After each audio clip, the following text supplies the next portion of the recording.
स्वागत है। ब्रेक के बाद आप देख रहे हैं डीडी न्यूज पर। इस वक्त अब हम बात करने वाले हैं खास मुद्दे पर, खास चर्चा अपने खास मेहमानों के साथ। और ये मुद्दा है कि पश्चिम बंगाल में एसआईआर के बाद ये खामोशी क्यों दिखाई पड़ रही है। पहले आपको पूरी रिपोर्ट दिखाते हैं, फिर इस पर करेंगे खास चर्चा। मुख्यमंत्री ममता बनर्जी की धमकी और लंबे समय तक धरने प्रदर्शन के बाद चुनाव आयोग ने पश्चिम बंगाल में ड्राफ्ट वोटर लिस्ट ऑनलाइन जारी कर दी है। चुनाव आयोग ने अपने वेबसाइट पर 2025 के वोटर लिस्ट के साथ वर्तमान ड्राफ्ट लिस्ट में उन्हें हटाए जाने का कारण भी बताया है। और चुनाव आयोग ने कहा है कि 58 लाख से भी ज्यादा वोटरों के बारे में कोई जानकारी नहीं मिल पाई।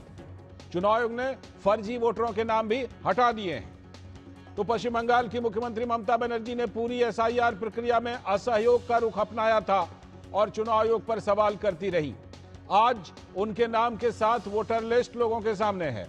कोई भी मतदाता लिस्ट में शामिल नहीं होने पर नाम अभी भी जुड़वा सकता है। ममता बनर्जी ने अंतिम दिन अपना विधिवत एन्यूमरेशन फॉर्म भरा और हस्ताक्षरित एन्यूमरेशन फॉर्म जमा भी करवा दिया, जबकि ठीक उससे कुछ ही घंटे पहले तक कृष्णानगर की एक रैली से उन्होंने ये झूठा दावा किया था कि वो इसे बिल्कुल भी जमा नहीं करवाएंगी। पहले कहा किसी को एसआईआर फॉर्म नहीं लेना है, लेकिन सबसे पहले जाकर अपना फॉर्म हासिल कर लिया। कई महीनों तक गलत जानकारी फैलाने और पश्चिम बंगाल के मतदाताओं को उलझाने की कोशिशों के बावजूद लोगों ने अंततः 11 दिसंबर 2025 को अपना एसआईआर एन्यूमरेशन फॉर्म उस समय तक जमा करवा दिया। तो पश्चिम बंगाल की जनता ने उनकी भ्रम की राजनीति पर ध्यान ही नहीं दिया। लगभग 100% मतदाताओं ने अपने फॉर्म पूरे जमा करके दे दिए, जो कि सही असली मतदाता है। इसी भारी भागीदारी के कारण राज्य चुनाव आयोग ने ड्राफ्ट वोटर लिस्ट पब्लिश करने में कामयाबी पाई।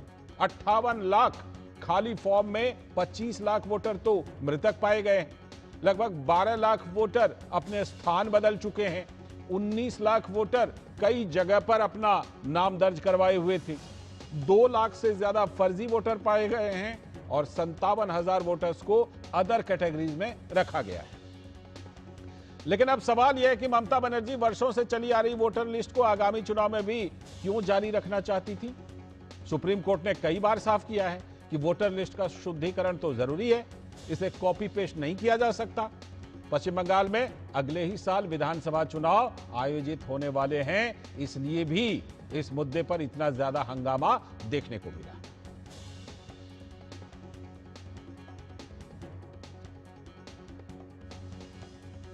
तो ड्राफ्ट वोटर लिस्ट पर भाजपा के नेता दिलीप घोष ने कहा कि 58 लाख नाम तो अभी कट चुके हैं, आगे और भी नाम कट सकते हैं। ड्राफ्ट वोटर लिस्ट को लेकर बंगाल में बहुत उत्सुकता है लोगों में, क्योंकि 58 लाख से ज़्यादा नाम माइनस हुआ है और भी उतना होने वाला है। अब देखते हैं, आज जो लिस्ट आएगा आगे चलकर 1 महीना तो उसका ऊपर कार्रवाई होगा, कंप्लेन होगा, और मुझे लगता है कि उतना नाम और यहाँ से माइनस होने की संभावना है। तो वहीं टीएमसी के नेता ऋतव्रत बनर्जी और फिरहाद हाकिम ने निर्वाचन आयोग पर भाजपा की एजेंसी और उसके लिए काम करने का आरोप लगाया। ये हरीड वे से एसआईआर करने का चीज नहीं है। पॉलिटिकली मोटिवेटेड वे से इलेक्शन कमीशन को बीजेपी का एक एजेंसी के तहत इस्तेमाल करके ये हो रहा है, मगर ये सब करके बंगाल में कोई फायदा नहीं होगा। ये एसआईआर जो इलेक्शन कमीशन बोल रहा है स्पेशल इंटेंसिव रिवीजन, हकीकत में ये साइलेंट इनविजिबल रिगिंग है। तो वहीं कांग्रेस के नेता उज्जवल रमन सिंह का कहना है कि लोगों में डर बन गया है कि उनका नाम भी कहीं कट न जाए।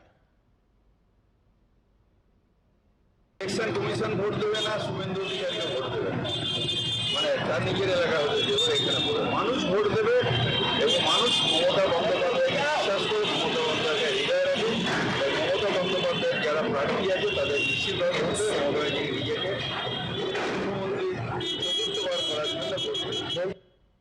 लोगों के मन में अगर संशय है और कांग्रेस पार्टी इस आवाज को मजबूती के साथ उठा रही है, तो मुझे नहीं लगता कि किसी को गुरेज होना चाहिए। आज लोगों के मन में भ्रम है, लोगों को लग रहा है कि एसआईआर में उनका नाम, गरीब लोगों को लग रहा है कि उनका नाम काटा जा रहा है। तो आपने पहले फिरहाद हकीम को सुना, जो टीएमसी के नेता हैं, कोलकाता के मेयर भी हैं। उन्होंने अपनी बात रखी और फिर कांग्रेस ने भी कहा कि लोगों को ऐसा लग रहा है कि उनके नाम कट रहे हैं। बिहार में तो ऐसा नहीं लगा कहीं पर भी, जो कि बिहार के लोगों ने जिस तरह से भागीदारी की उससे तो ऐसा नहीं लगा। जिस तरह से पश्चिम बंगाल में 58 लाख लोगों के नाम कट चुके हैं, उसके बाद ये भी बात बिल्कुल वहां पर दिखाई पड़ रही है कि जो भी असली वोटर हैं उन्होंने तो अपने फॉर्म करीब करीब 100% भर करके लौटा भी दिए और उनके नाम वोटर लिस्ट में, ड्राफ्ट वोटर लिस्ट में आ भी गए हैं। लेकिन अब जिस बात को लेकर पश्चिम बंगाल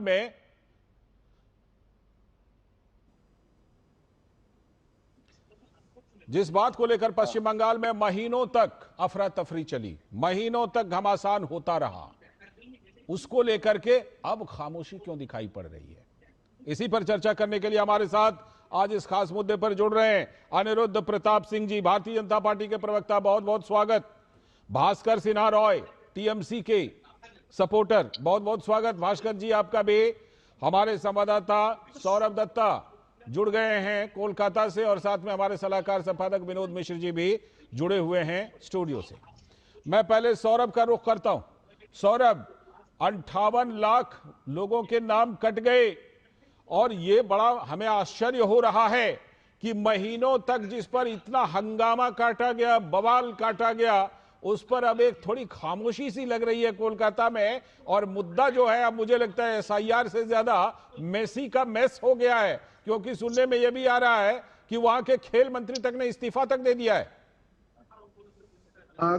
लालचंद जी, खेल मंत्री ने इस्तीफा देने का जो डिजायर, अपना इच्छा प्रकाश किया है, लेकिन अभी तक उसको एक्सेप्ट किया गया नहीं, ये बात साफ नहीं है।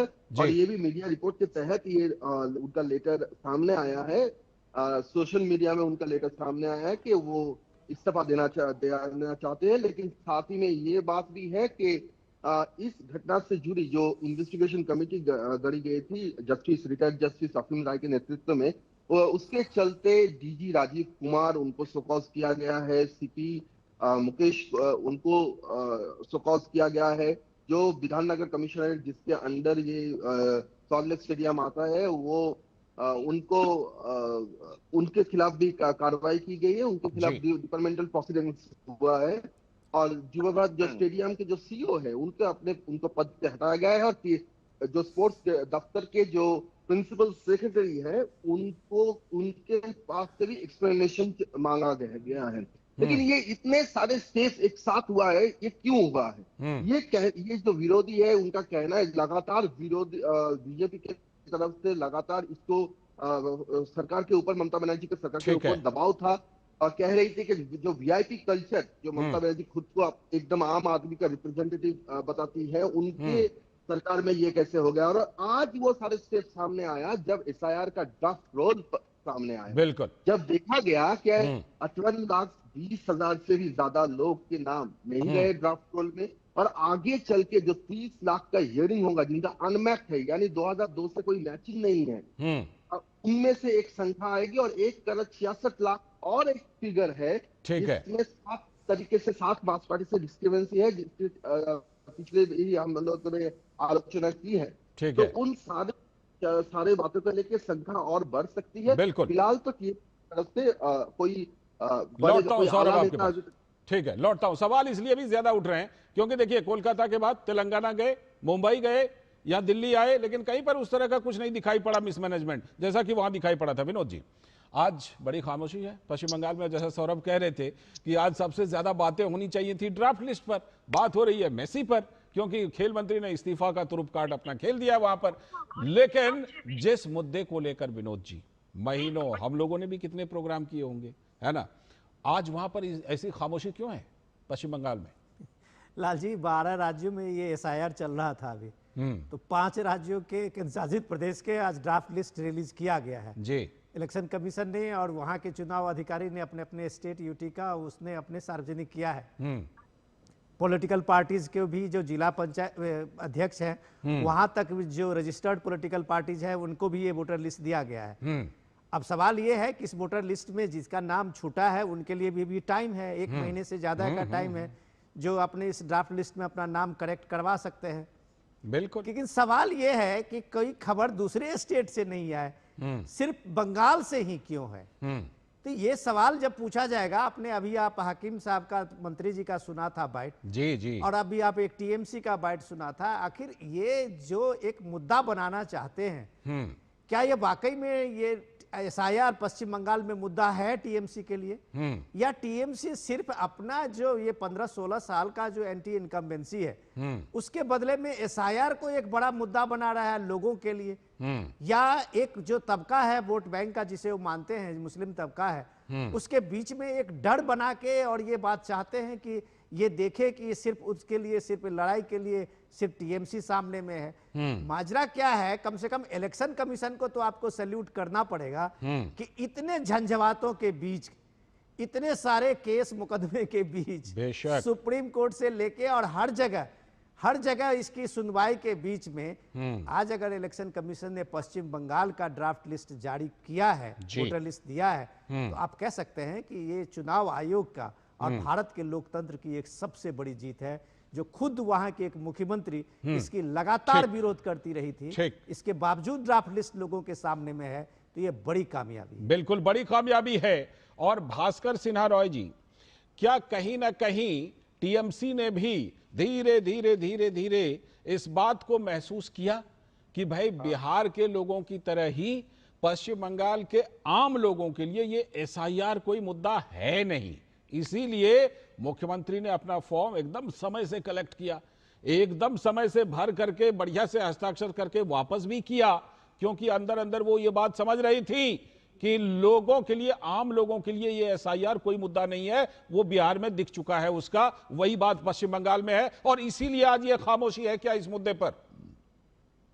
ये तो आपने सही कहा है, कोई मुद्दा नहीं है। चुनाव में आप लोग जो सोच रहे हैं बीजेपी के लोग कि एसआईआर किया, अब तो हमारा जीत सामने आ ही गया, लेकिन मैं तो हैरान हो गया, मैं ढूंढते रहा, मैं जानने का कोशिश किया इसमें कितने रोहिंग्या हैं, हम तो रोहिंग्या को ढूंढ रहे हैं, आप लोग इतने सारे रोहिंग्या के बारे में इतने कुछ बोला, हम तो कहां पर है, रोहिंग्या लोग का नाम क्या है, कहां पर है, उसका शक्ल देखना चाहता हूं। क्या आप बता सकते हैं 58 लाख लोगों का नाम जो मतलब माइनस हो गया, उसको बात दिया गया, उसमें कितना रोहिंग्या है और कहां से पकड़ा गया, ये आंकड़ा मुझे चाहिए। आप बड़े पत्रकार हैं, अब रोहिंग्या का लिस्ट इलेक्शन कमीशन को कहिए। मुझसे पूछ रहे हैं तो मैं जवाब दे दूंगा, मुझसे अगर पूछ रहे हैं तो मैं जवाब दे दूंगा, अगर वो संख्या जानने की इच्छा है। भास्कर जी मैं जवाब दे देता हूं, फिर आप ही बोलिएगा। अगर वो संख्या रोहिंग्या की संख्या जानने की इच्छा है तो एनआरसी का स्वागत कीजिए, आपको पूरा डेटा मिल जाएगा, करेंगे स्वागत, कीजिएगा एनआरसी का स्वागत, क्योंकि एसआईआर जो है उसकी संख्या बताने के लिए नहीं थी, ये प्रक्रिया वोटर लिस्ट को शुद्ध करने की थी। सर अब बोलिए। आप एसआईआर करने का पहले बोले थे कि इतने सारे रोहिंग्या है, सबका नाम ये हो जाएगा, बांग्लादेश भाग रहे हैं, ये वो, तो हम भी तो जानना चाहते हैं कि ये अधिकार है कि कितने सारे रोहिंग्या जो बांग्लादेशी है, कितने लोगों का पकड़ा गया, कितने लोगों का नाम काटा गया, इसके नाम इधर था। दूसरा बात ये है, देखिए एसआईआर में आप लोग 1.5 करोड़, 1 करोड़, 2 करोड़ नाम मतलब माइनस होगा ये कहते आप लोग, लेकिन दिखा गया 58 लाख। ये काम तो ये तो होना ही था। अब हर साल अगर इलेक्शन कमीशन मृतक लोगों का नाम माइनस नहीं करेंगे, जो लोग शिफ्ट हो गया, ये तो निरंतर प्रक्रिया है, इस प्रक्रिया इन्होंने सही ढंग से किया नहीं, इसीलिए एक साथ इसको 58 लाख नाम अभी तक खबर आ रहा है कि इतने सारे लोगों का नाम ड्राफ्ट लिस्ट में नहीं है, उसका नाम माइनस हो गया। लेकिन कहने का मतलब यह है, अब क्या करना चाहते हैं, ये करने का बाद सब बांग्लादेशी चली गई और सब भाग गया, सब अब तो ड्राफ्ट लिस्ट सही है, इसके बाद भी चुनाव में हारने का बाद अब क्या कहेंगे? देखिए कुछ चीजें अब आप भास्कर जी कुछ चीजें अब आप कितना अच्छा कह रहे हैं कि देखिए ये तो जरूरी है कि भाई अगर कोई अगर किसी की डेथ हो गई है, शिफ्ट हो गया है, तो होना तो चाहिए रिवीजन, ठीक है भाई। हम लोग इसी तरह की उम्मीद कर रहे थे कि यही रुख टीएमसी शुरू से ले। मैं आ रहा हूं आपके पास, दोबारा आऊंगा, मुझे जरा पहले जाने दीजिए अनिरुद्ध प्रताप सिंह जी के पास। अनिरुद्ध जी, भास्कर जी पूछ रहे हैं कि भाई बड़ी रोहिंग्या की बात हो रही थी, बांग्लादेशी की बात हो रही थी, उसका तो डेटा बताया नहीं, वो कितने हैं? भास्कर जी देखिए आपकी बात रख दी मैंने, हाँ बोलिए अनिरुद्ध जी। देखिए ऐसा है कि चुनाव आयोग ने ये कहा था कि वोटर लिस्ट का हम शुद्धिकरण करेंगे, ठीक, और एसआईआर की जरूरत क्यों थी? अगर एसआईआर की जरूरत न होती तो नेहरू जी ने 1952 में किया ना होता, 2004 में मनमोहन सिंह जी ने किया होता, इसका मतलब एसआईआर की जरूरत थी।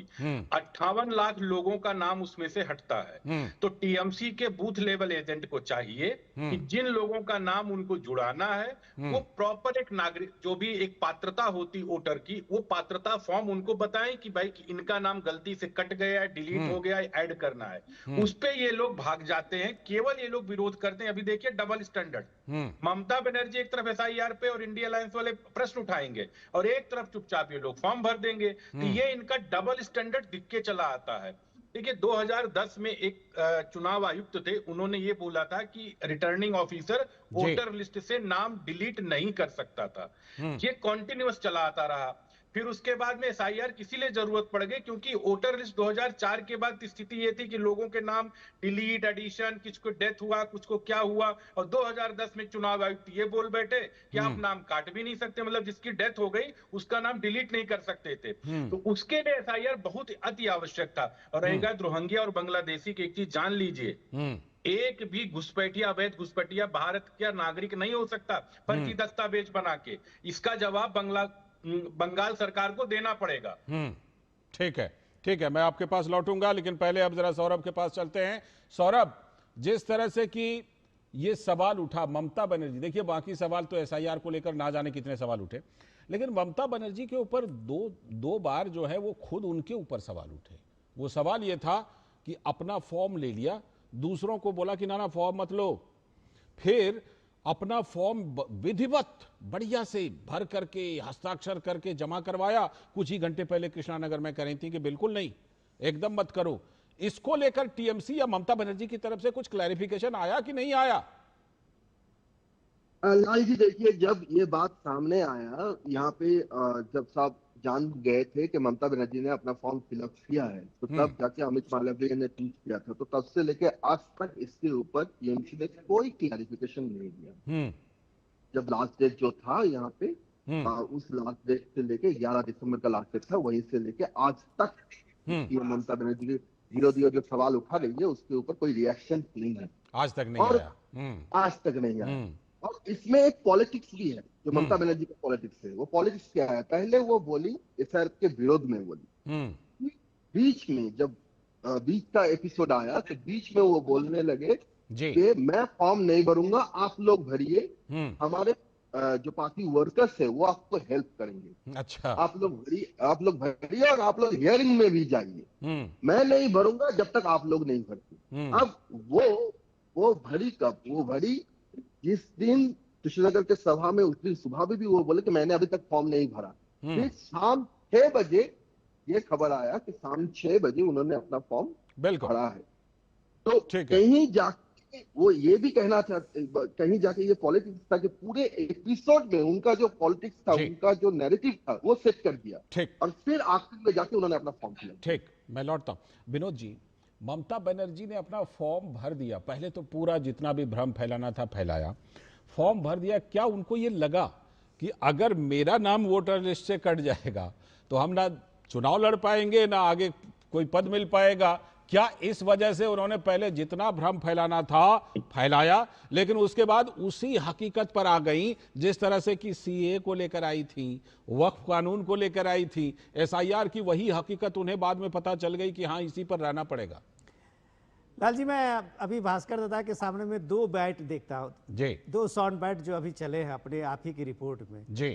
तो एक तो अभी जो बीजेपी के नेता थे दिलीप घोष, वो कह रहे थे कि कम से कम 1-1.5 करोड़ लोगों के नाम अभी कटेंगे इसमें।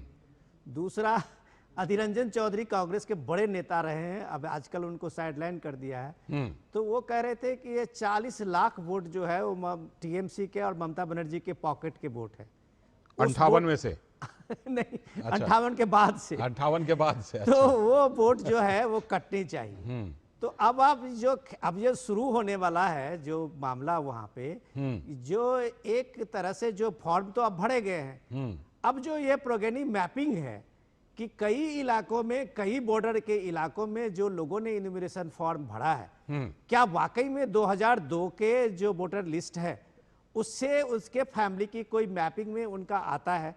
जैसे सौरभ की अभी एक रिपोर्ट थी जो जी, कि सौरभ नकली खुद ट्री बना लिया था, है ना? ऐसे बनाया था नकली कि पिताजी अब का उसमें नाम डाल के। नकली पिताजी और माताजी की उम्र तो बच्चे से कम हो गए थे।